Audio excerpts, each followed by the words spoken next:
Okay, so good afternoon, everyone, and welcome to this session that is organized by us in the SIG of Social Theory and Education.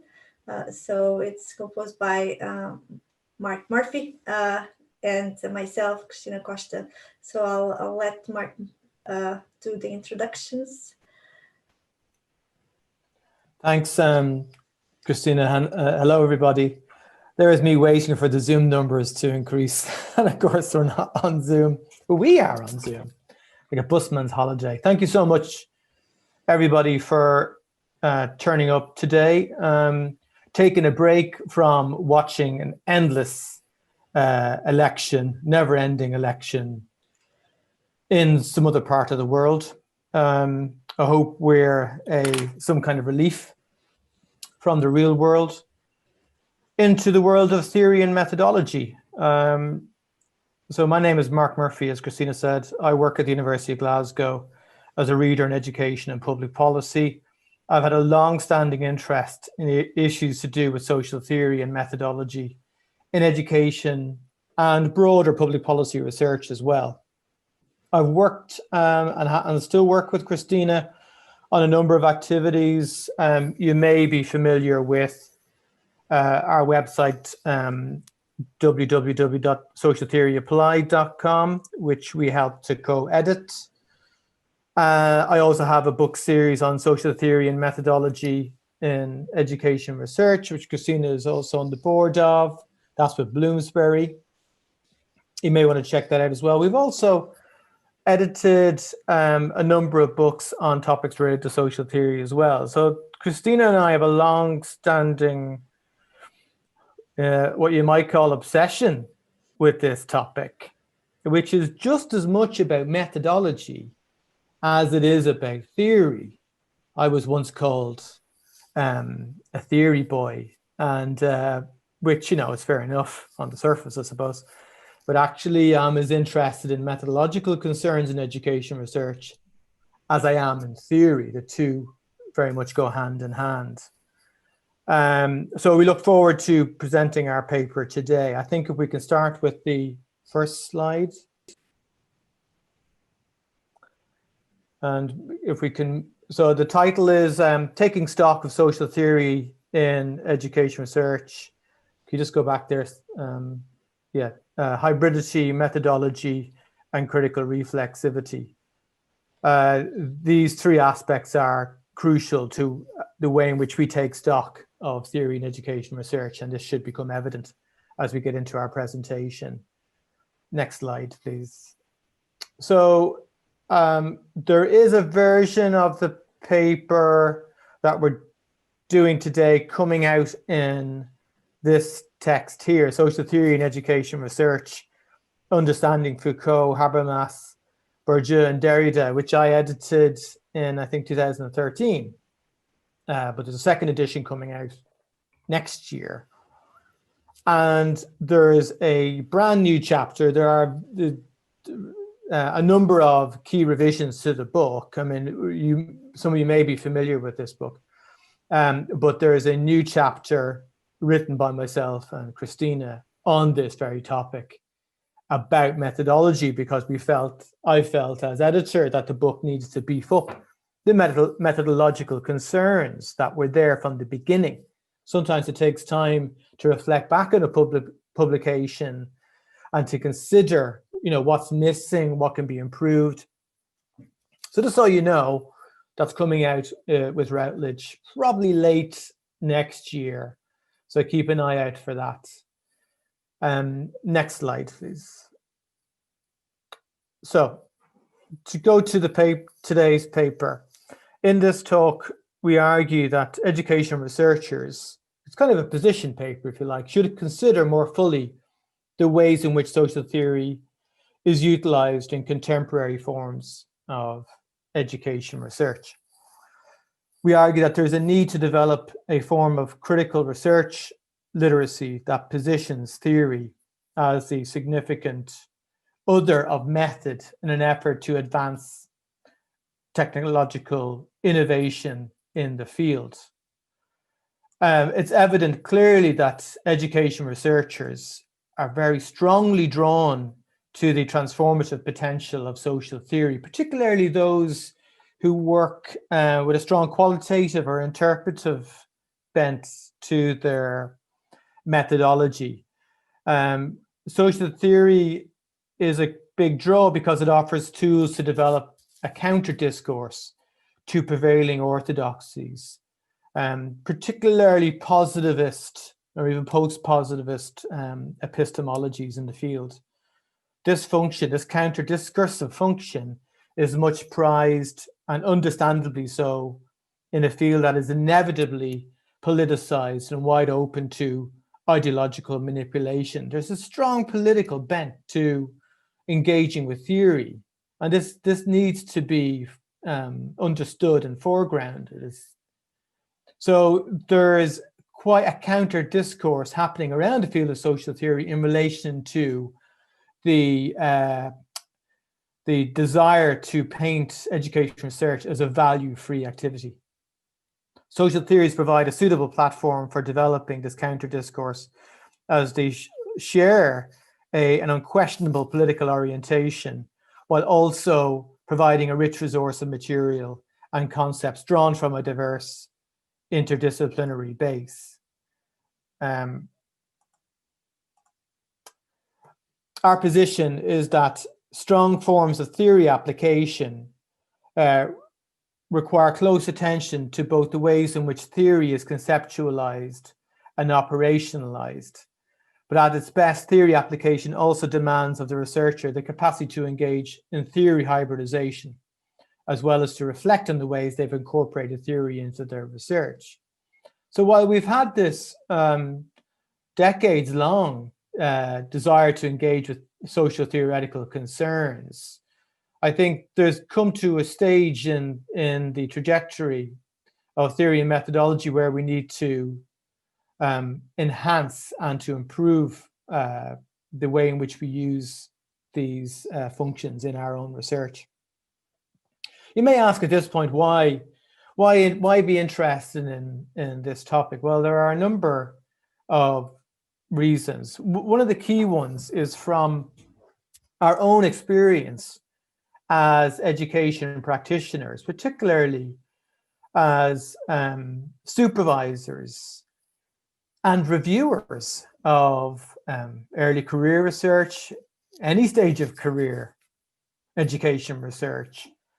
Sometimes maybe less positive experience of dealing and reading work which maybe struggles to engage effectively with theoretical concerns in education research methodology. And this is a big issue about the development of the field. So from a kind of practical tacit knowledge perspective, experiential perspective, Christina and I have quite a strong concern. And I think, in fact, the first book, the Social Theory and Education Research book, came very much out of that, to provide a pedagogical tool and it's not the only one, for researchers to consider and to think through more fully how to connect, how to use theory and apply it in their own research context. Because I think many of you are early career researchers who are listening in. Of course, I can't see you. You will be dealing with these issues. You'll have heard, what's my theory? What is my theoretical framework? And you also have a separate question about what is my methodology? Well, it's the link between the two is what we're particularly interested in. Another key reason behind our interest in this area is in relation to the quality of education research more generally. Those of you who are based in the United Kingdom may be familiar with what's called the Research Excellence Framework, or REF used to be called the RAE.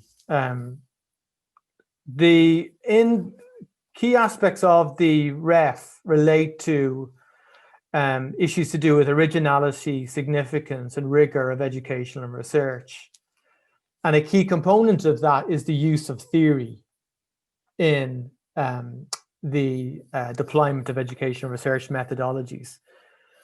And I think that the use of theory in education research corresponds to each of these: rigor, significance, and originality, but particularly in relation to rigor. There is often the case that maybe in the deployment of social theory, maybe the rigor aspect tends to fall down the pecking order in relation to what's seen as being important, and methods tends to take pride of place. So we're on a bit of a mission to try and help position theory and its applications and its hybridizations more up the pecking order when it comes to quality of education research. So I hope that gives you some insight into the reasons behind this paper. And of course, there's always reasons, there's always values behind anything like endeavors such as ours. Next slide, please. So in terms of the way that we're going to deliver the presentation, we're going to go back and forth between Christina and I, and we're going to cover these areas. So Christina is going to talk about social theory as a form of critical literacy. I'm going to come back and talk a little bit about hybridized theory and what's called conceptual interdisciplinarity. Christina is going to talk a bit about social theory and reflexivity, and I will talk a bit about the status of theory application and bridging theory and method. And then Christina will end up with some concluding points.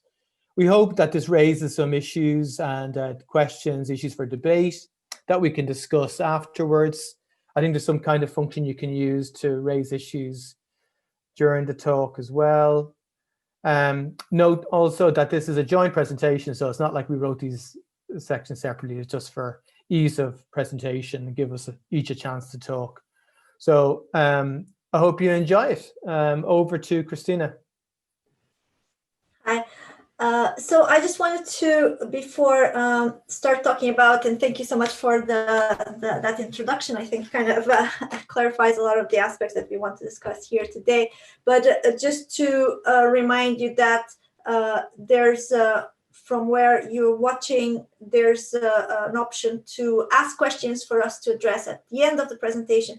But there's also, under the Ideas tab, an opportunity to keep interacting around what is being discussed as we go along, and we'll pick it up as we go along as well. So if there's any kind of comments or issues that you want to, or ideas that you want to share throughout the presentation, please feel free to do so. I think that's an important thing, just to let you know that we're picking that up as we go along as well.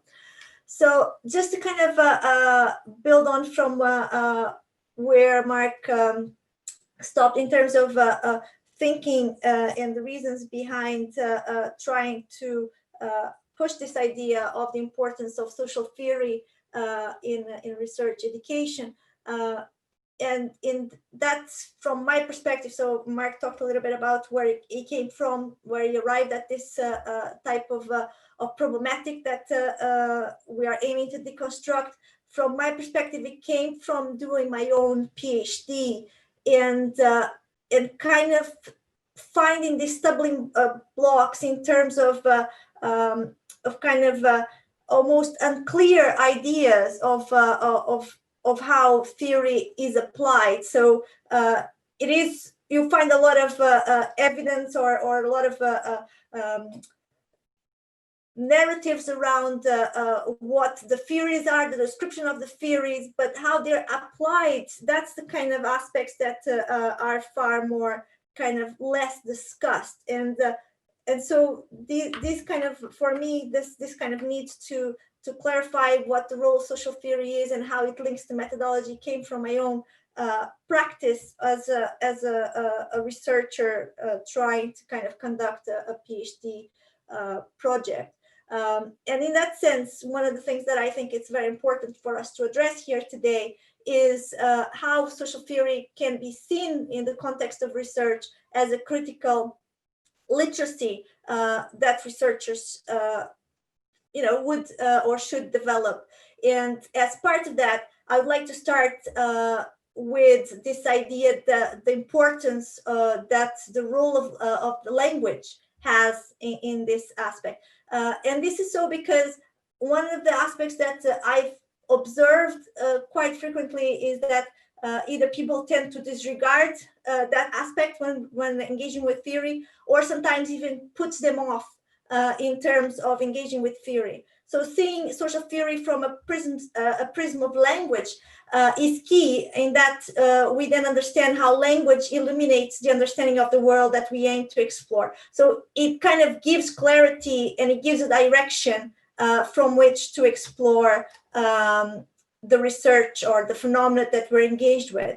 So in that sense, a language not only allows for the communication of theory, but it creates and shapes its conceptual architecture. So, for example, concepts such as the shared third by Jessica Benjamin, or the practice of addering that was started by Spivak, or even Bourdieu's habitus, gives us a certain type of clarity if we are able to unpack what those concepts bring in. So it's almost engaging with social theory, if you want the metaphor in that sense, is kind of engaging with the development of a new language.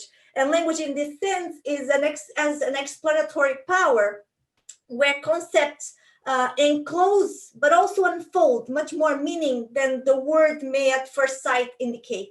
And I think this is the beauty, but also the complexity of the first encounter with social theory, is how we're able to unpack what many times may seem a word that is used in more kind of vernacular type of discussions. When it is absorbed from a social theory perspective, it encompasses so much more meaning. So in this sense, language creates this intellectual space, and social theory may then be likened to the process of learning a new language, in which we not only need to work for the acquisition of new words, but also how these words may convey a slightly new meaning.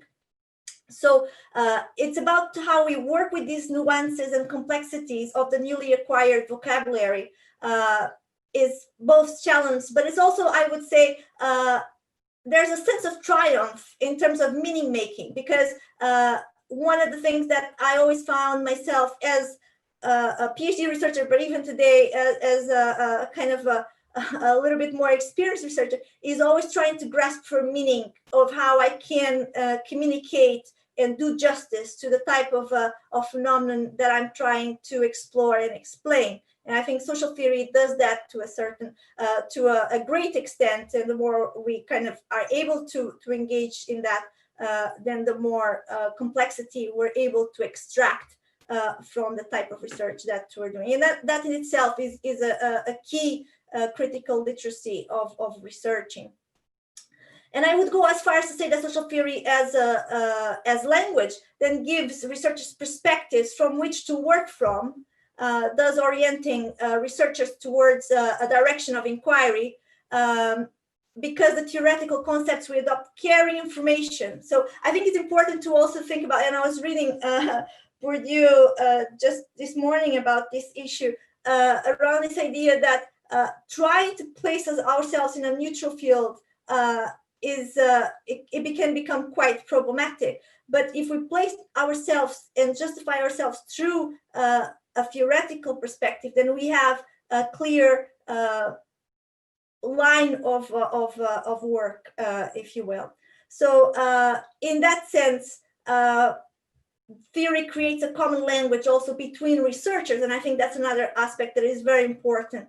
It creates a research lens, and I usually try to explain that through the metaphor of a pair of glasses, of how social theory gives you a certain perspective, which might not be the only perspective, but it gives you a certain way to guide your research.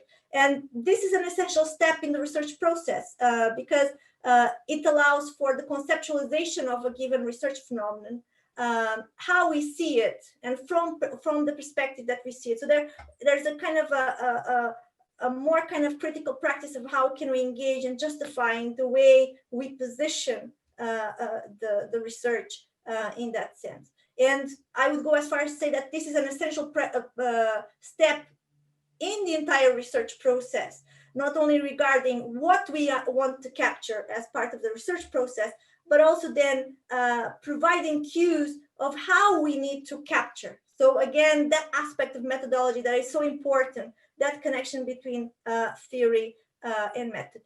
If I could please ask for the next slide. Then, this is probably, and this is, I guess, this kind of the linkage between the theory and method, between the conceptualization and operationalization of research is probably where the obstacles start to appear, because this is where we don't really encounter as many discussions as we probably should. And so this is particular, so because the current distinction that is made between theory and method are almost seen as separate entities. It's almost that, okay, I've done my conceptualization and now let me worry about methods, and I'll come back to that later. Whereas the two are interlinked and are deeply and intimately interconnected. So it's important that we should see the research process as working across the different sections rather than on their own independently. Because otherwise we create the gap between what to capture, so our lens of what we want to acquire out of the research process, and the gap between what and the how it's captured. So the process through which that reality needs to be unpacked and incorporated as part of the development of the research instruments. So developing the research instruments without being able to unpack the concepts into the research instruments creates that gap in research and in rigor, for example, as Mark was saying. And what we've seen most times is that the most common perspective is one of dominance over methods, of method over theory in terms of rigor. But what we need to start thinking more closely is how the two interlink together, and how can we justify the development of research methods through the conceptualization of the research. And I'll provide more examples later. This is a kind of, it becomes a dangerous practice when we kind of isolate methods from theory when developing a robust research project. In that we're kind of creating a disconnection between the conceptualization of research and operationalization as two separate actions rather than interrelated. And I think if there's one key message that we want to kind of convey today is that theory and method are intimately related as part of the research process. So if we could move to the next slide, please. So this obviously comes with a lot of challenges. Try to kind of address this issue. So alongside the methodological issues, there are other challenges that need to be confronted in an attempt to elevate the status of theory-driven research in the education field to a place that it deserves. And so what we want to try now to do with the rest of this presentation is to present three key issues in particular that need special consideration. So the first one is the place of how theory can be hybridized, and Mark will explain a little bit more what that means, and the conceptual interdisciplinarity of research, education research. We'll also then talk a little bit about the importance of critical reflexivity when dealing with social theory in education, and then the questions of application of theory application in education design. But I think what I kind of try to kind of focus on by thinking about theory application as a key literacy for research is thinking about the value that that type of language carries with itself, not only to understand the phenomenon that we want to explain, but also how does it trickle down to developing robust instruments that allow for the justification of that conceptualization, if that makes sense. So I'll pass on to Mark now, and I'll come back for more later. Okay, next slide. Thank you. Thanks, Christina. So One of the key challenges then is in relation to theory hybridization and what we call conceptual interdisciplinarity, a term that's been around before. The best social theorists are hybridizers. They engage in a kind of conceptual interdisciplinarity in their own work as a way to move debates forward in their own fields, whether it be gender or class, power, disability, etc., and to untangle some previously knotty conceptual issues. If theory can be related to the process of language learning, as Christina referred to, then theory also needs to be associated with a multiplicity of influences languages benefit from. So when we look at social theories more forensically, we can see that they seek inspiration in a multitude of sources. And there are reasons for that. One of them is the basic fact that social theory is a response to historical events. That's its raison d'etre, really, historical forms of injustice. It seeks to account for change in its effects. It therefore has little interest in identifying some kind of Archimedean point by which society can be judged. It accepts that this is by and large a thankless task and a waste of intellectual energy. But having said that, the lack of such an Archimedean point has posed difficulties for social theory and has also asked questions of its capacity to deliver an effective form of social critique. It is better off, we would argue, without it, because changing historical circumstances cannot accommodate absolute certainties or fixed positions. This is why social theory should be approached as also itself subject to transformation and not preserved in aspect. This applies also to the numerous conceptual apparatuses that have been painstakingly constructed by scholars to help them explain society and its consequences, whether it be Bourdieu, Foucault, or anybody else. These theories and the theorists themselves are also products of historical circumstances and are not immune to change. On the contrary, the work of people like Pierre Bourdieu and Michel Foucault should be seen as historically contingent and not viewed as unalterable and outside critique. No social theory should be considered in such a manner. It was interesting to see the poll. I think the end result of that poll that you looked at, did Bourdieu come out on top? Bourdieu won. There's results, but a close second was Michel Foucault. It's very interesting. These two are the kingpins, the mighty theorists in the field of education research, at least those who use social theory.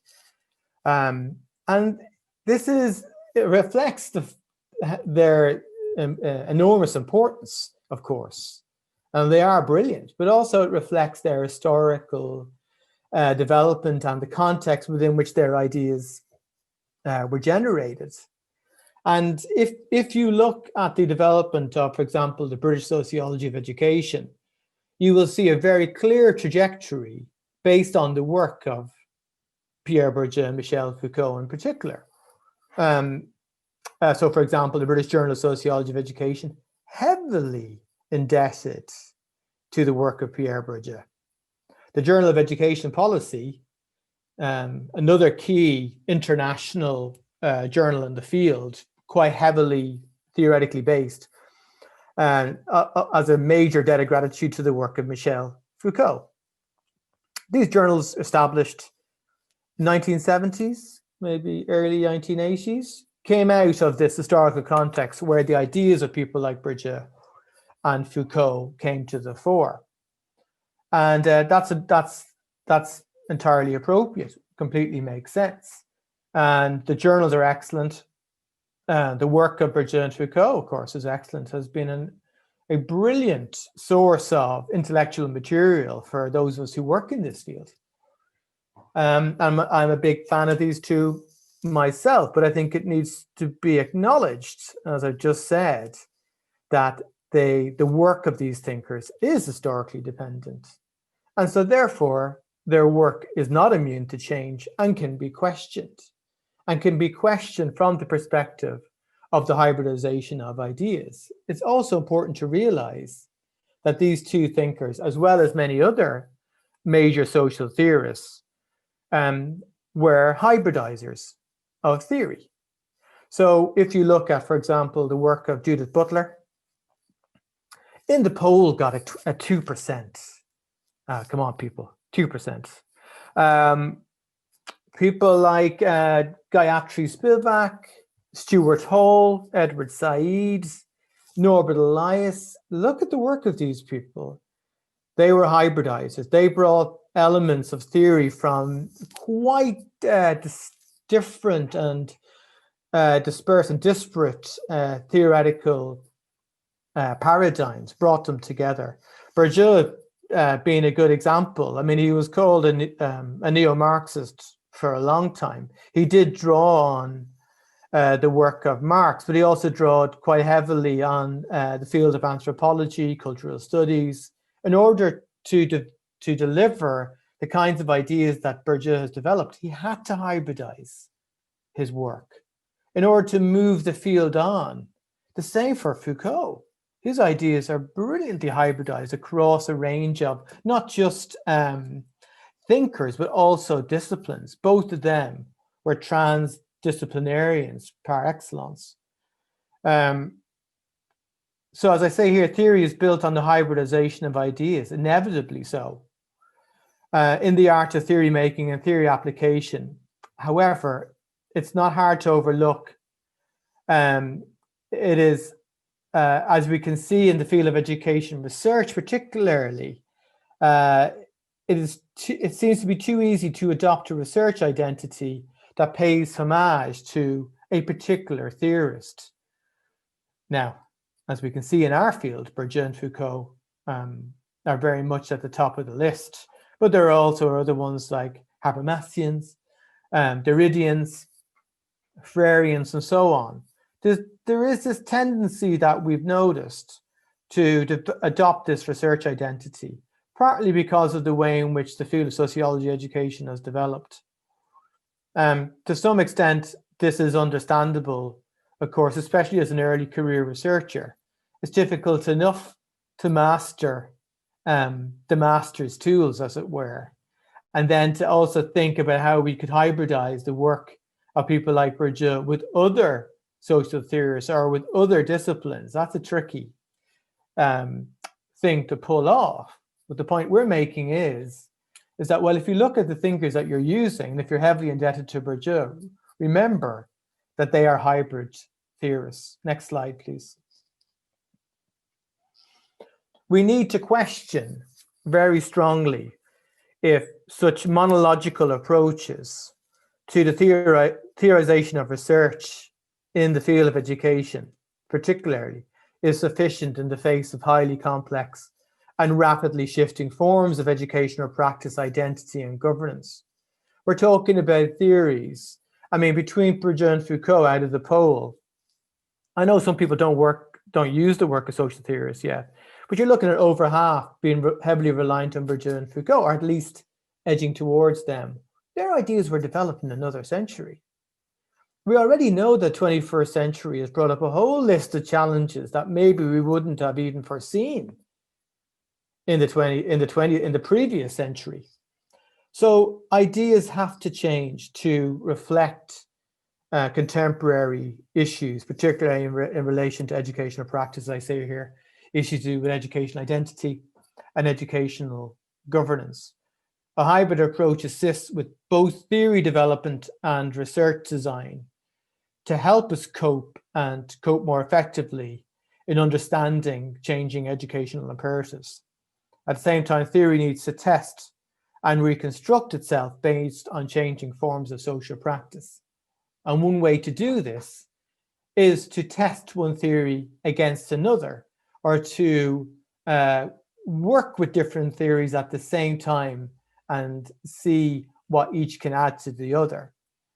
I mean, one good example of this is the work of Bourdieu in relation to habitus. Some of you may be using Bourdieu's famous work on habitus. Christina did her PhD very much on habitus, and you mind me saying that, Christina. But a lot of people don't know about the work of Norbert Elias on habitus, who was published much earlier than Bourdieu's work. So the capacity to hybridize means that one is less likely to end up as the kind of theory dilettante that was singled out by Max Weber in Science as a Vocation, one that lacks the capacity to draw on a range of sources for inspiration. Next slide, please. So talk of hybridization and social theory, in my mind and in Christina's mind, sends us back to the work of C. Wright Mills. Some of you may have come across this text, The Sociological Imagination, published in 1959. Brilliant text. Now, Mills himself put his own imagination to good use in his book, The Paralite, and elsewhere. But his description of what this imagination entails and how to achieve it has the strong hybridizing element. He argues that the sense of imagination is the combination of ideas that no one expected were combinable. So here when he talks about the sociological imagination, he's very much talking about a hybridized approach to the field. So he says a mess of ideas from German philosophy and British economics. You could be talking about Adam Smith or any of the members of the Scottish Enlightenment there for a start off. Or even Hegel or Marx. The mechanisms Mills identifies as stimulators also speak to hybridization as crucial to effective theorizing. And interestingly, he has a practical, he lists a number of practical approaches: scrambling and mixing up notes, searching out comparable cases, and seeking out the opposite of your own research subject. So you can see from this very brief discussion that hybridization is nothing new, but to some extent it's kind of been lost in the scramble over the years in relation to methodological concerns. Next slide, please. So over to you, Christine. Okay, so let me just unmute here.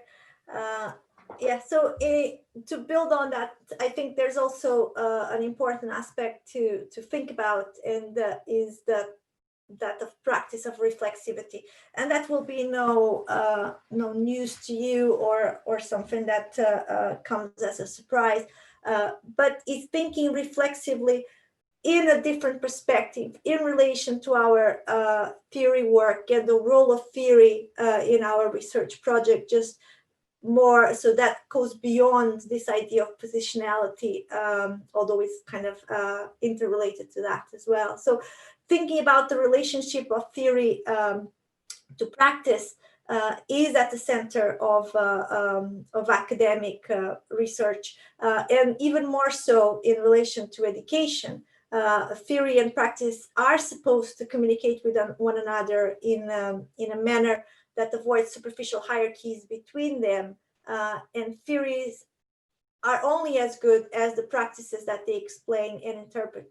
And these practices are also have the capacity to transform the theories themselves. So thinking a little bit about what Mark was talking about in relation, how do we move the theories to the contemporary kind of a context, and you've seen that in the kind of the grand theorists that we adore. And I'm not going to say that I don't. I'm a big fan of Bourdieu, as I am of other theorists. But look at, for example, Judith Butler, whose every single work that she has published, every single major book she has published, has a very strong influence of other theorists. So, for example, Gender Trouble starts with a very strong background on Simone Beauvoir, but it moves forward. And I think that's the kind of aspect. It moves forward because we reflect, we kind of position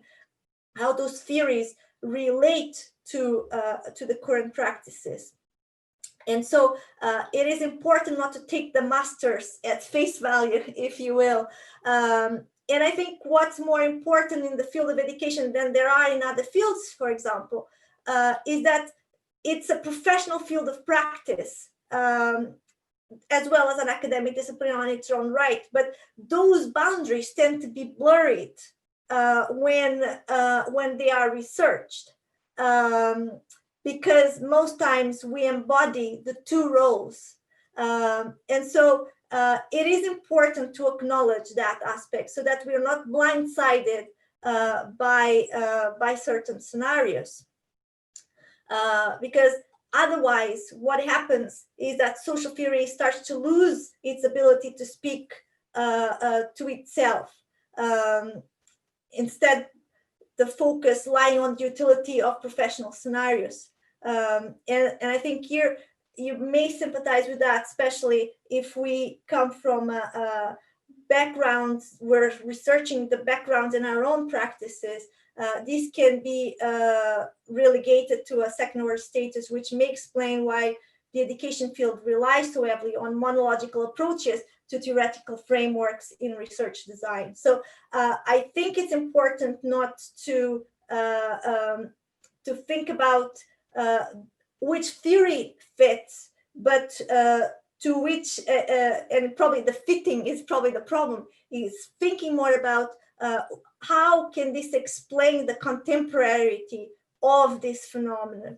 And I think that's something that I struggled with, and I struggle with still, but it's something that is important to always consider as part of our theoretical engagement, is to step outside of ourselves, not only in relation to our positionality, but also our theoretical gaze, to understand if this extends enough.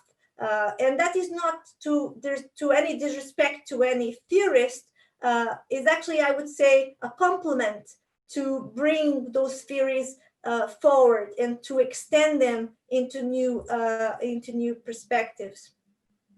And I think, where we struggle with this most times is because we might find ourselves involved in observations such as, but I know this, but I've seen this happening for years, for example. And this is either know-how of the field sometimes becomes our closer enemy, to the point that we are not seeing anything beyond that aspect. So although it can be argued that sometimes the theory allows to overcome this challenge and make way for reflexivity, what happens also many times is that the given theory, and usually the most popular, the kind of what is in fashion these times, and I'm not criticizing here, like I said, I'm a big Bourdieu follower myself, but most times we also tend to just go with it's more kind of more available to us, and most times maybe also what our supervisors kind of inspire us to do. But what is important is that we don't use those theories just as a band-aid, as superficially placing some meaning on analysis, and not as a tool of insight for further epistemic as well methodological questions. And here, as I promised, I'll give an example. So for example, one of the things I've seen a lot is the triad of the capital field habitus formula that Bourdieu placed in a footnote, but somehow became so popular. And it's kind of used widespreadly, but sometimes lacking that reflexivity. And I think that's something that we need to be cautious about, because we need to kind of think more kind of critically about those aspects. And for example, so for one of the aspects in terms of theorizing these concepts is, how do we think about them? How do we give the field, for example, if we want to use that triad, meaning, and what role does it play? And habitus, perhaps even more popular, which components does habitus of the habitus are we exploring? What contextual dispositions of the inquiry are being explored, for example? So I think those are aspects that are important to think about, so that it creates a much more in-depth perspective of that type of reflexivity, if you will. I'm just checking. Could we move slides, please? I was moving my own slides. So, and you know, related to what is on the slides, the Diane Ray did advise us on that danger and challenge with a very popular paper, It's All Becoming a Habitus. But we seem not to taken full notice of that, and still many times using theory without that reflexive caution in relation to why does it serve and to which purpose does it serve. And one of the aspects that we've talked about in another publication, for example, is this idea that there's not just one habitus. There's as many habitus as the ones that you're able to contextualize. And so whichever habitus you operationalize is the one that you're supposed to then follow in your research, if that makes sense. So there's a kind of this comes with a kind of a deep engagement of what these theories may bring to the field of inquiry in that sense. But most times what we get is what we call this methodological fetishism of following a certain type of theory or concept because it seems to fit at first sight. So some researchers have called this lensification. So researchers may be excited by this apparent simplicity of a given concept. And again, you know, drawing back on Bourdieu, not wanting to hit the same guy every time, but the idea of capital, for example, you know, everyone has social capital. There you go. You know, everyone has networks. That's all there is. Move on. It's not as simple, and we shouldn't simplify those things. We should clarify, and clarify is very different from simplifying these concepts. And I think that there's an important aspect here in our actions that we need to, and again, that brings us back to language, of thinking about what role these concepts assume in our one research. So this idea that these constructs may serve more than just a, you know, maybe just a gloss to a dedication to our research, rather than something that is deeper and uncovers far more, because these can be very powerful concepts when they are well applied, because it gives us instruments and it gives us arguments to explore a given problematic. But when they're used more superficially, they end up not having necessarily any valued meaning, if you will. So there's a kind of what we're trying to propose is to avoid this rapid theory application and the role of reflexivity in being vigilant of our own understandings so that we can achieve some depth.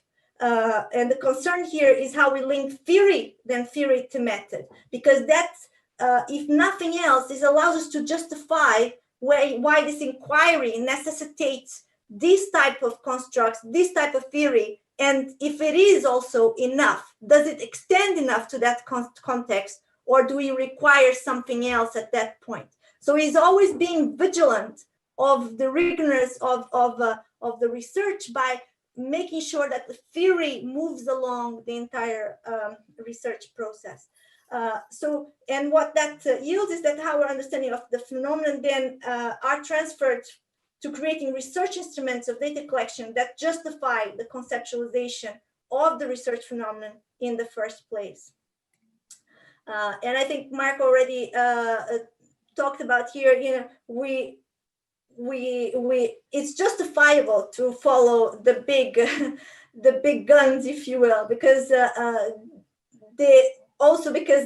the fact that they constructed such a robust social theory is applicable to a lot of contexts, but we need to be cautious of how they fit in those contexts, and to which extent do they extend, and where does that elasticity stops and other concepts need to be elected. So I think what we're trying to say is we need to move from talking about reflexivity as a commonplace in the research world about our positionality, but also about what that positionality means in relation to our theory application, with especially concern of how it transfers and translates into research methods.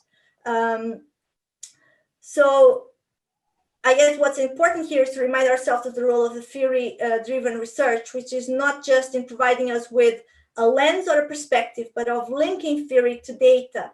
So linking ideas to the empirical instruments. And this should allow us then to use the theory more than a band-aid, this idea of sprinkling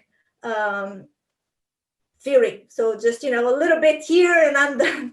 So I think that's the message that I wanted to pass on in relation to this. So move on to Mark. Thank you, Christina.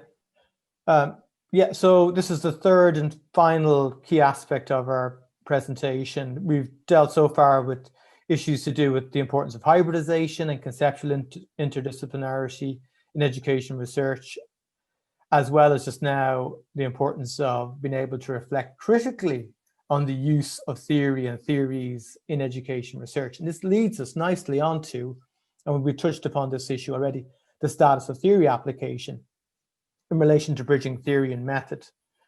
And there are two aspects to this, I suppose. The first is, as I referred to already, the historical perspective, the application of theory to the exploration of social educational phenomena is crucial. It's never been more important than today, given the need of not only exploring this sometimes crazy world that we live in, but rapidly changing, transformed environment we're in, but also communicating effectively about phenomena, new emerging phenomena that implicate a wide range of education and social practices. That aspect, first of all, understandable, we want to apply. You can see this in any academic discipline. At the same time, you've got this other issue as well, which is that a strong desire among particularly early career researchers to, and Christina referred to this, the fishing theory to method. And of course, this makes sense. This application is at the least a form of linguistic shorthand to engage with what Jürgen Habermas refers to as the problematic relationship between theories and data. Can we go on to the next slide, please? Now, it's important to bring Jürgen Habermas into the discussion at this point. While we can see, for example, from the survey at the beginning, not many people are drawn towards him in their research. He's definitely not as, his presence is not as obvious in the field of education research as the likes of Bourdieu and Foucault. His contemporaries, he's outlasted them. This is something to do with his lack of focus on educational matters over the years. Well, the same can't be said for when it comes to questions of theory and methodology, on which subject he wrote about at some length back in the 1960s, the work of which only became translated later. Investigation of this work indicates a shared concern over application. So concerns over application have been around for a while. He uses the term operationalization, at least that's the English translation of it. And in his work on the logic of the social sciences, but also to some extent in theory and practice, two quite influential books at the time, he called to account the arbitrariness of operationalizations, the arbitrariness of applications. And this is in social sciences now, generally, which he saw as undermining the credibility of social research. He had a major problem with this back then, and tied up in the debates over positivism as well, but he had as much issue with the interpretivist strand in social research as well, possibly even more so, because this is what he's getting at here. He saw it as undermining the credibility of social research, especially that was grounded in interpretive approaches. I'll just briefly give you an indication of, he argued, this is me quoting him, he argued that the arbitrary nature of application could be limited.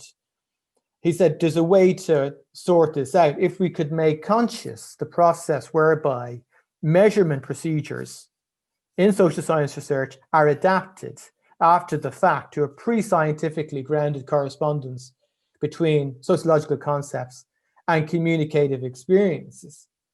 Now, so basically what he was saying there was we need to be explicit in the way in which we apply the theory and the methods that we use. Now, in part, Habermas was responding to even earlier claims made by a chap called Aaron Zuccarello, who argued that social sciences were plagued, this is the 1940s, by a lack of methodological sophistication, which resulted in a disconnect between theory and method. And quoting from Zuccarello, in the lack of a precise correspondence between existing measurement systems and our theoretical and substantive concepts, a link which Zuccarello damningly stated is only established by fiat. Arbitrary nature of these connections was a major problem for previous social researchers. For some reason, we've forgotten this. Next slide, please. So the concern with overcoming this dichotomy of theory and method is not new. What we're saying is, to some extent, reinventing the wheel, but we've forgotten it in our field particularly. Its significance when it comes to the craft and quality of research design in our field remains. So we argue that theory should be elevated in research design because of its intrinsic relationship with research methods. A relationship that still more often than not goes undocumented in research. And to be fair, it's not just education research either. This is an issue across the social sciences. How researchers prepare for field work in light of the theoretical concepts that they use in their research. I don't see much discussion of this in research publications, and I review many publications a year, being on editorial boards, as does Christina. Next slide, please. Considering theory as method, which is our main theme in this work, allows for education research practices to be positioned within a theory praxis nexus, while also simultaneously guiding research away from this arbitrary aspect, the fiat aspect, the thing that really got people like Habermas concerned about the direction of interpretivist work in our field as an arbitrary add-on, theory as an arbitrary add-on to discussion of research findings. Time and time I see this in publications, pre-publications I review for journals. Now, to be fair, social theorists since Habermas have supported stronger conceptualization of research practice through the theoretical conceptualization of research methods. So, and as Christina alluded to, Bourdieu very much has led the way in such discussions. So see we have a list of references on the slides. This approach aims to position theory and method as inseparable elements of research practice. It's the conduit and the relationship between these two that we're particularly concerned about. Next slide, please. A theory method approach suggests that theory becomes central to the entire research process by making the application of theory key to the development of research instruments, something that I grapple with my own students on a yearly, monthly basis, not only with regards to the type of instrument, but also what shapes the contents of the research tool. For example, questionnaire, interview, focus group, you name it. What theory as method does is to give researchers a clearer direction of their research and how it can be deployed empirically. This is an aspect that should be of central interest to researchers in that methodological choices are deeply rooted in theoretical discussions. Next slide, please. And just before we get to the conclusion, I just want to mention that when you look at your methodology chapters, for those of you who do methodology chapters, you will see a great deal of talk about issues that are, to some extent, already theory-driven. Positionality, reflexivity, the limits of your research. There is an underpinning theoretical issue that needs to become more explicit. I'll just hand over to Christina. Mark, before I move on into the conclusion, there's a couple of comments coming through, and I'm sorry I haven't replied to them before. My iPad just went to sleep, but I'm going to pick up one, Elkas, for you to comment on, and Cora and Portia, I see you. I'll be back to you. Elka says, the issues you raise, and this came through as you were talking, the issues you raise can also be connected to the way ethics procedures have led to significant levels of anxiety and limitations. the procedural nature that ethics has become, rather than it being seen as a practice, as also has a limiting effect on hybridization in theory, but also in practice. Do you want to comment on that? That's an interesting one. Yeah, I suppose the way in which we're answerable in our research bureaucracies can make our approach quite instrumentalist. It tends to have these kind of curtailing aspects to it. A good point about ethics. Yeah, I mean, absolutely. The way we write up ethics, the way we write up the positionality. You know, that section you do in your research. It's so basic. We completely forget about all the debates that have been going on about positionality since Ciccarel's work, going back to the first half of the 20th century. We keep on forgetting it because they become tick box exercises. There's a dreaded word. Thanks, Elke. So I'll come back to Cora and Portia, but just let me just wrap this up here. So I think what we're trying to argue here is that we need to consider more fully the ways in which theories are used in education research. And the development of a new critical knowledge depends on a much deeper engagement with social theory. This implies a close attention to both conceptualization and operationalization of research. What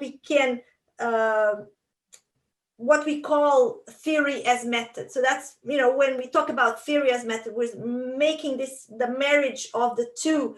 And this may require to continue to step outside of our comfort zone. And that touches a little bit on Cora's point, which I'll come back to.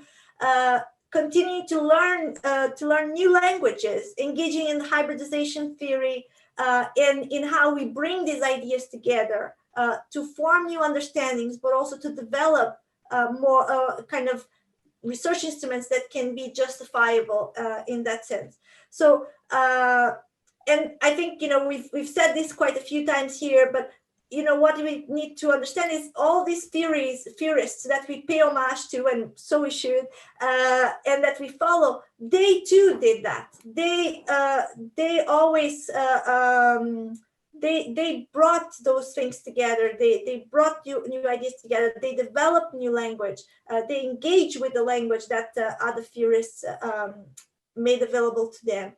But what's important here, not just to focus on one theorist, is that we can break up the current silos of, you know, being a Bourdieuian or being a Foucauldian, and how sometimes these can create quite a lot of hostile debates, if you will. So I think it's important to think about these things. So engaging with social theory from a theory as method perspective constitutes a powerful critical research literacy for us to have, and one that will bring legitimacy to research. So just a final slide, please. An important dimension of any methodology is the energy devoted to being methodological. And I think that's an aspect here that we've highlighted as well, not just regarding the questions of instrument design and data collection, but also the application of theory throughout. So I think Mark made that clear as well. This appreciation and acknowledgement of social theory and research methodology should, however, not create another form of fetishism. And I think we need to not then move from one side to the other without any kind of clear reflection. It's not about putting ourselves into boxes, I would say. The critical literacy that we're trying to propose here today is meant to make theory and method communicate more effectively with one another, as to create bridges, as to create synergies, instead of enable theory to adopt a privileged and detached position outside the research process. So I think that's kind of things that we're trying to bring to the fore, is how everything is interconnected, how everything is interrelated. So with that, we are not claiming that theory is detachable from empirical work, rather the opposite. And again, Bourdieu was key on making that very clear. But it's rather a key part of it. Theory needs to engage with different forms of practice, including the research process itself. And I think this is the aspect that is very important.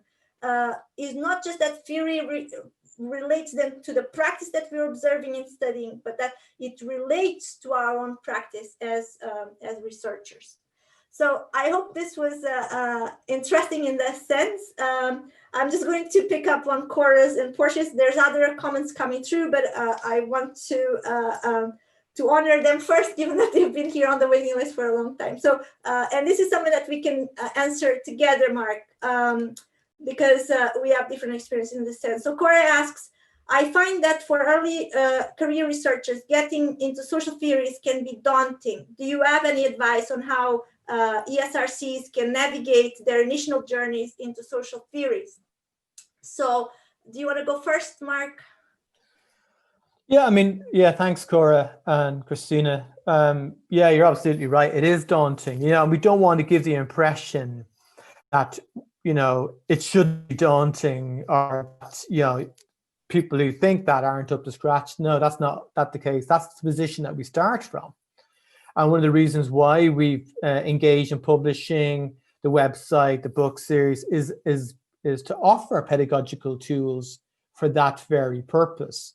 And that's what we need, isn't it? We need to have pedagogical tools to help us understand that. I mean, you know, you in your own institutions, you can avail of different types of workshops, seminars, etc.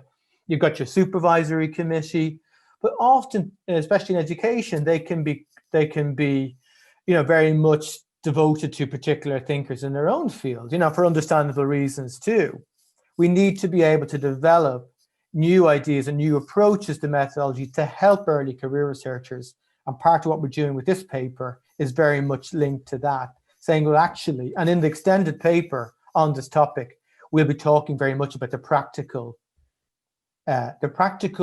implications of what we're saying now. So you think, you know, in your methodology chapters, research design, data analysis, positionality, ethics of what we do, the paradigm stuff that you have to add in at the beginning. These are debates that I've just, hopefully you've got some idea that these have been going on for a long time now. And for some reason we've forgotten these, but we shouldn't have. But we need to be able to help and assist people through publications, effectively guide people towards these in a very practical way and say, look, these are different ways to do it, because we keep on producing the same stuff over and over again. That's the problem. Okay. Yeah, I would just go a step back in relation to even engagement with theory, which I think it's with the language, which I think is what puts a lot of people off. And sometimes even, you know, other people, like I remember a couple of years ago writing a paper where I not only used Bourdieu, but infused a bit of Foucault in there. And someone that read the paper said that I was using very weird words. So I think this is no rocket science, but I think one thing that helps is for people to really be proactive in creating a small group of people that are interested in reading, not just about exactly the theory that they're going to think they're going to follow, but to be exposed to different ideas, because that will give you then access to much broader perspectives that may even influence what you're going to do now, but it might influence what you do in the future. And that's something, you know, saying that, engaging with Mark has given me that, because I was pretty much focused on Bourdieu, and I've expanded my kind of horizons quite a lot by the conversations that we have, you know, and Mark would place himself more into a Habermas honest position. So I think it's important to create circle friends in that way to do that. I'm going to read Portia's question, then there's another section with more questions. So I will read those two. So Portia says, what if the theories are more axiological in their usage, representing a set of values, laden considerations, a jumping off point into the reflexive and hybrid researcher? Do you want to comment on that? Sorry, can you repeat that, sorry? So she says, what if theories are more axiological in their use, representing a set of values, laden considerations, a jumping off point into the reflexive and hybrid researcher? I think what Portia is talking about is we're influenced by our values to go with a certain type of theory.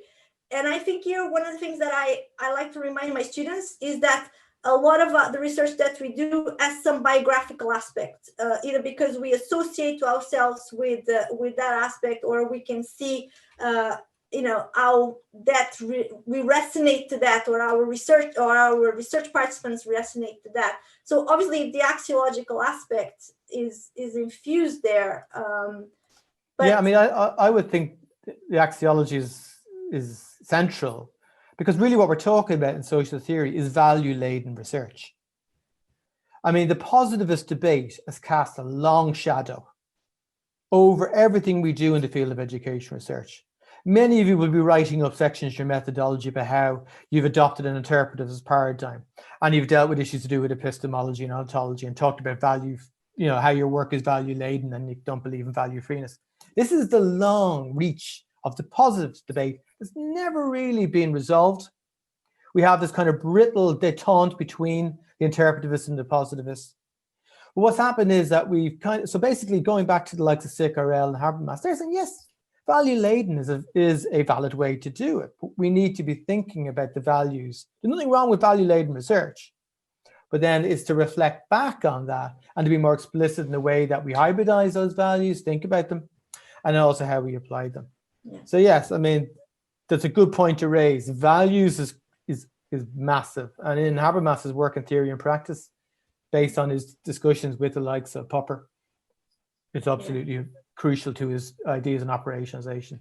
I would say a good book to read in that direction is The Craft of Sociology by Bourdieu and his associates, that talks about that aspect in terms of, how we cannot have neutral research, not in sociology. So I think that that's a very important aspect. I'm just going to pick some of the Q&A, then I'll go back to the tab of ideas. So Vivian says, do you have any advice for avoiding hybridization of theory resulting in or being seen as light version? And she also asks for advice about writing about the connections between theory and methodology within the expected structure of the thesis. So there you go. Do you want to go first?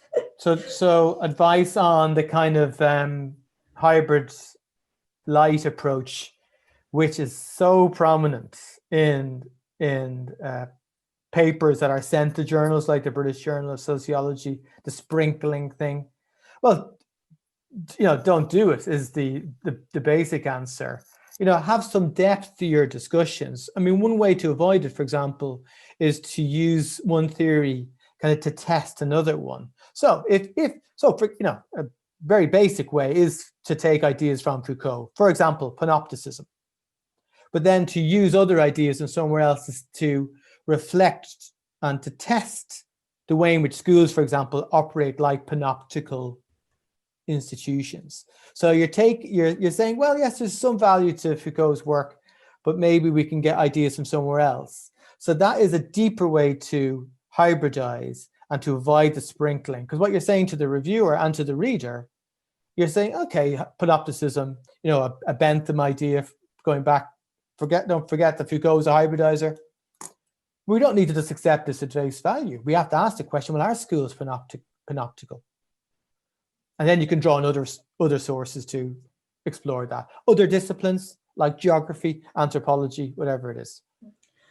I think, Mark, what you're also saying is how important it is for that conceptualization to already create the root for that hybridization, isn't it? How the research question itself hints at that hybridization aspect as well. Because again, going back to the point about the positivism wars, you guys, many of you may not be aware of the positivism debates from the 1960s. Why would you be? Because we never really talk about this in education research fields, as far as I know. But this is, the Popper legacy is everywhere. And so we've got to a stage where, value laden is okay, but then all of a sudden it's a free for all. Well, actually, no, we need to be very explicit about the value. Nothing wrong with value laden research. And Weber's to some extent is responsible for this debate as well. Nothing wrong, but we need to be explicit about it. Nothing wrong with saying our schools, surveillance organizations, but then being explicit in the tools you use, but also questioning the very, the fabric of the question that you have in the first place as well. That's a good way to do it, I think. And I think just to kind of build on that, Vivian had asked about how do we structure that into a PhD thesis, I think is how we demonstrate, for example, I think where people struggle, and I struggled with that and probably didn't do the greatest job in my PhD, is how that carries through to the methodology chapter. And for example, I tell my students so if you are conceptualizing Panopto, what questions are here that talk about that without asking the student, asking your participants what the Panoptum is. So it's justifying almost every single item of your research instruments, be it a questionnaire, a focus group, a visual methods. How did those aspects help unearth and unpack unearth the construct that you had unpacked before? So and the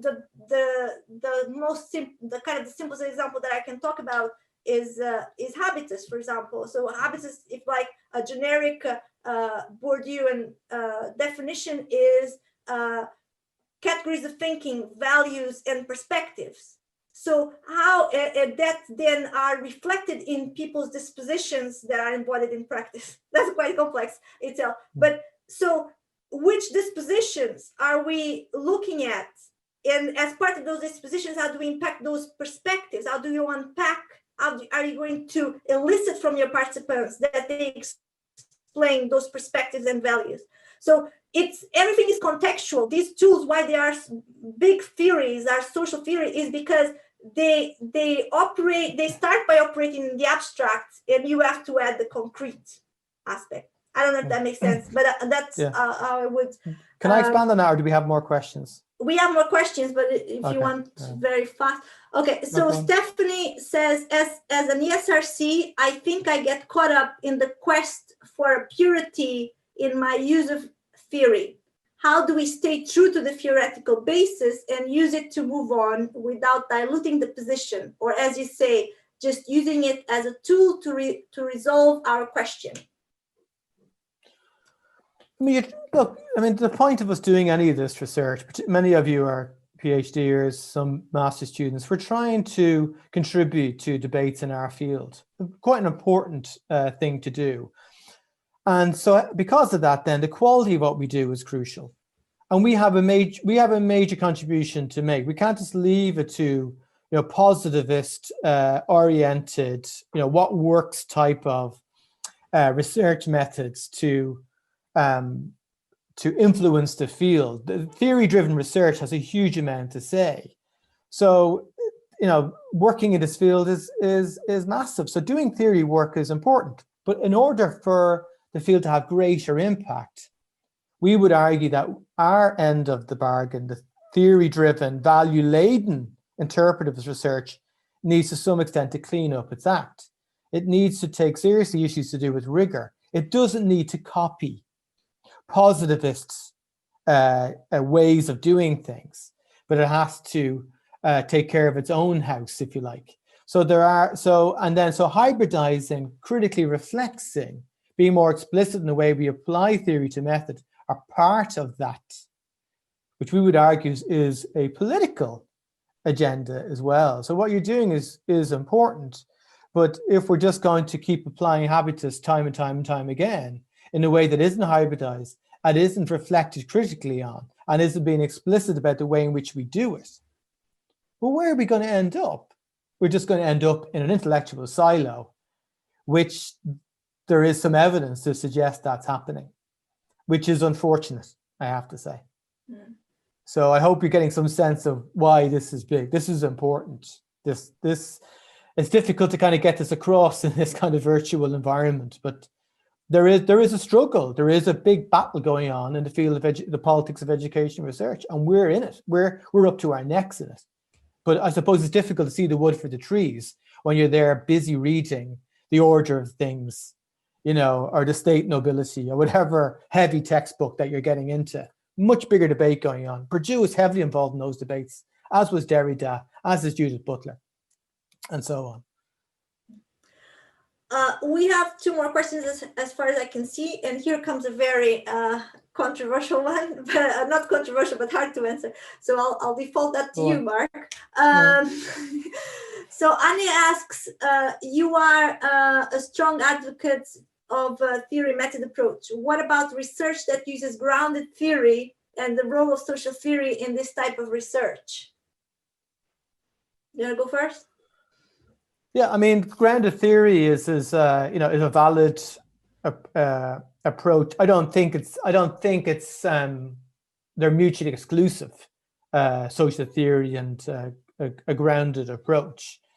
Obviously, with a grounded theory approach, you're supposed to not be theory driven. You're supposed to kind of develop the concepts from engagement in a research context. There are some who argue that actually it's impossible to do grounded theory. I think that's a bit of a stretch. But I do think that you can use a grounded theory approach and then avail of social theoretical concerns. If, for example, in your research, without using theory at the beginning, if that's the way you're looking at it, then there will be issues that come up where you go, okay, I could draw on a range of sources from theory. In fact, maybe your playing field is bigger. Your lensification, the wide lens of social theory might be more available to you. But there are question marks about the extent to which you can be theory-free or value-free in any kind of research. That's a debate, I'm afraid, for another day. But I don't dismiss grounded theory. I have students using grounded theory, as I've always done. I do think sometimes students want to use grounded theory because it's like, well, then I don't have to put any kind of ideas and then force them onto a topic. I get that, but that isn't necessarily what theory-driven research does. It should be a case where you're open to suggestion. You're aware that it don't have to fit the theory onto the phenomena that you're exploring. That's where the critical reflexivity is. Grounded theory, there's always been an element of critical reflexivity. That's why I've got time for it. Yeah. And I think Mosud's question kind of builds into that. So he says, one of the things which is forgotten to be seen in education research is to forget the potentiality of the researcher. Agabam, I'm sorry if I'm pronouncing that wrong, I don't know this author, looks at this aspect of student. And isn't the researcher student a learner himself? Potentially a researcher is overshadowed by the social theory. I think that's a good point, but I think I would actually say a researcher is empowered by social theory simply because it gives you the vocabulary with which to work from to move forward. So I wouldn't say, that you are behind those theorists. You should be applying them to kind of move the debates forward and see what applies. I think one of the aspects that people struggle a lot is that lack of vocabulary most times to explain very complex things in a clear way. Because that's the thing was when we learn these languages, the theoretical language is an aspect of clarity, not simplicity, if you will. And I think these are two very different things. We're not here to simplify the world. The world being simplified has gotten us in a lot of trouble. And I won't even kind of point out examples just now, but I think it's not about simplification, it's about clarity. And I think that's one of the things that theory can do. So I wouldn't say it overshadows the student. I think it empowers the student or the researcher. I don't know, Mark, if you want to follow up on that. Yeah, I mean, the theory should be a critical friend, as Christina talked about in terms of critical literacy.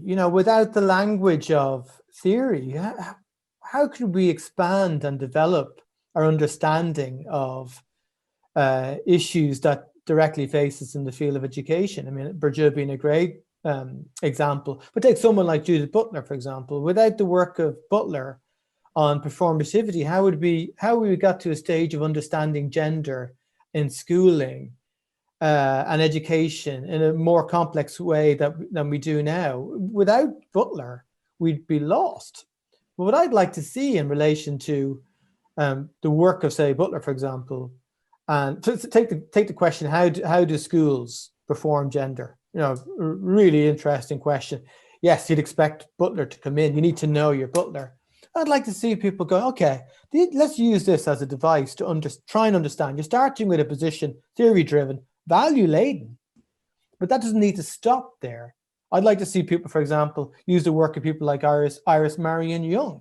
You need to know your feminist theory, but Iris Marion Young brings in a more embodied corporeal perspective into the debate, as does Butler, but in a very different way, drawing from different sources. And all of a sudden then, you've got tools, helpful tools, supportive tools for you to understand how schools perform gender in different ways.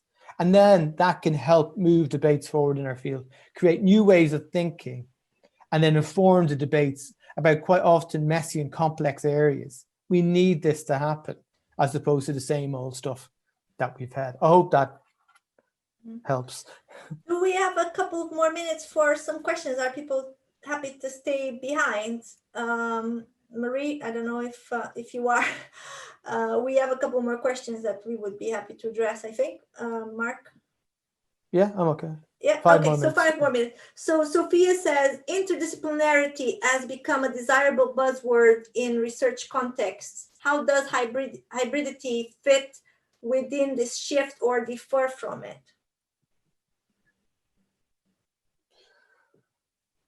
Do you want to talk to that? I thought you were going to talk about that. Yeah, you go on.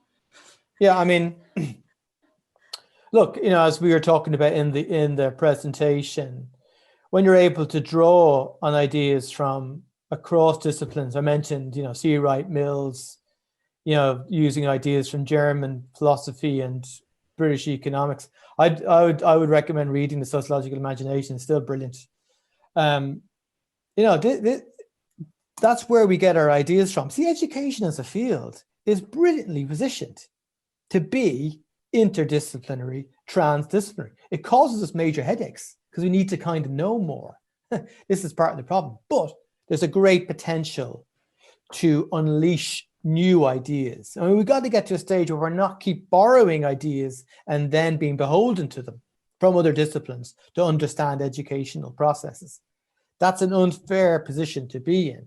But because we are, as a field, very strongly interdisciplinary, we're in quite a good position to do that. It just takes greater effort in a way and a greater impetus. I mean, what we're saying in this paper, and more broadly, we need to rethink education research methodology specifically to our field. The issues that are raised are germane and specific to our field. That from that point we can think about interdisciplinarity in a different way. Okay, just one final question. I'm going to amalgamate Steve and Rachel's questions and see how that works. Do you have any advice for researchers drawing on multiple social theorists? In a sense, there may be tensions in drawing, for instance, in Foucault and Bourdieu on the same piece of work.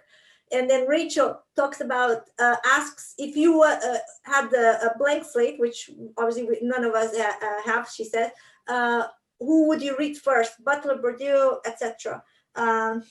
I think I'll start with Rachel's, in the sense that really depends what you're reading them for, because if you're reading just for the pleasure of reading with a special interest, and if it's gender, I would always go to Butler. I actually would go first to Beauvoir. Beauvoir has been an inspiration for me since teenage years. So and then I would build up with Butler. So I think it really depends. If you're just reading for pleasure, it's whatever interest rocks your boat. If you're reading for a certain type of research question, then it's driven by the research, by that first research question that you have, which always evolves into something else. That's what I would say. I don't know, Mark, if you want to say anything about that, and then just finalize. This is the final answer about the multiple social theorists. Yeah, I think, very much the question of multiplicity, working across theories depends on your research question. We talk about theory-driven research. I mean, theory-driven research is driven by the question, first of all. I mean, it'd be unusual or odd to come to the field of education and just go, well, I like this theory, so I'm just going to willy-nilly apply it. It doesn't work like that. No, we're a lot of this is experiential. We come at it from our own biographical perspective, as Christina alluded to. We have issues in our head that we're thinking about, whether it be professional or personal, our own experience of education. Do we have a good experience, a bad experience? What do we think of the teachers? What did we notice in school? What do we think about current education policy? Where are we in the field of education practice in some shape or form? Then you start thinking about, the efficacy of curriculum. Then you start with this question and go, what feeds into this question of curriculum? Okay, so who might? Well, Bourdieu is an obvious one, but there are many others because of people like Basil Bernstein. But also, if you draw out the question of curriculum, what's the key issue in curriculum is the question of knowledge. So if you start with the question that hides behind the question of curriculum, you go to questions of epistemology and start to explore that more generally. And then you're into a whole heap of fun in relation to Foucault, Karl Mannheim, you name it. And the same goes for other questions as well. Have a look at what lies behind the issue you're looking at. Is it culture, language, knowledge? What are the key themes? And that's a great way to think about it. Sorry. And I think that answers also Steve's question in the sense that, how we bring different theories together. It really depends on what we're bringing together as a research question. Because an original research question usually brings two things together that have not been linked together. So, if it is, how governmentality, a Foucauldian concept, shapes the habits, shapes the practices of people, then the two concepts can work together. So you have to see what works together, and that pretty much is centered around your research question. And the theory will allow you to then kind of crystallize and refine that research question in that sense. So I think we've exceeded the time, but this has been fun. I just missing the kind of the speaking back, but I really enjoyed this. I hope it was mutual. Yeah. Me too. Thank you very much, everybody, for listening. Thank you so much. I hope that was useful. Touch. Do get in touch, yeah. Bye-bye.